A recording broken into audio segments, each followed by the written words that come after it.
Σας καλωσορίζουμε στο Γυναικείο Αγροτικό Συνεταιρισμό του Αγίου Αντωνίου, ο οποίος ιδρύθηκε το 1999. Σκοπός της ίδρυσής του ήταν η απασχόληση των γυναικών και η προβολή του τόπου και της παράδοσής του.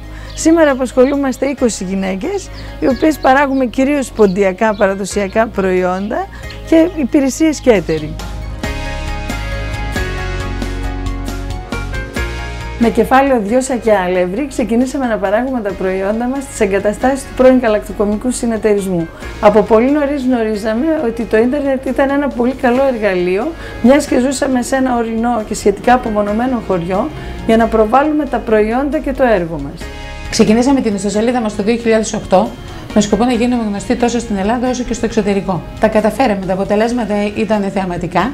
Ανεβάσαμε τις πωλήσεις μας, στέλνουμε παραγγελίες μέχρι και στην Κίνα και στην Ευρώπη, με καθημερινές παραγγελίες μέσω email. Πριν να κάνουμε την ιστοσελίδα, ο κόσμος μας γνώριζε μόνο μέσα από τη συμμετοχή μας σε εκθέσεις, η οποία συμμετοχή είχε ένα βαρύ κόστος για μας.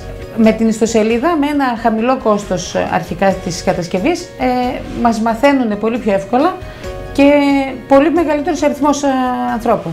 Έτσι, το προϊόν φτάνει στον καταναλωτή με χαμηλότερη τιμή, γιατί παρακάπτουμε τους μεσάζοντες επειδή γίνεται άμεσα η πώληση. Άλλο ωφέλη που είδαμε από το ίντερνετ είναι η άμεση επικοινωνία με τους προμηθευτές μας. Δηλαδή, με ένα email μπορούμε να κάνουμε την παραγγελία μας ανέξοδα και να έρθουν στο συνεταιρισμό τα προϊόντα που χρειαζόμαστε.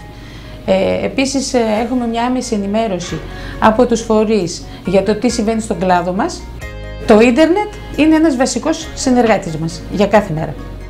Όραμά μας είναι η δημιουργία ενός αγροκτήματος όπου ο επισκέπτης θα μπορεί να βιώσει εμπειρικά την παρασκευή των παραδοσιακών προϊόντων.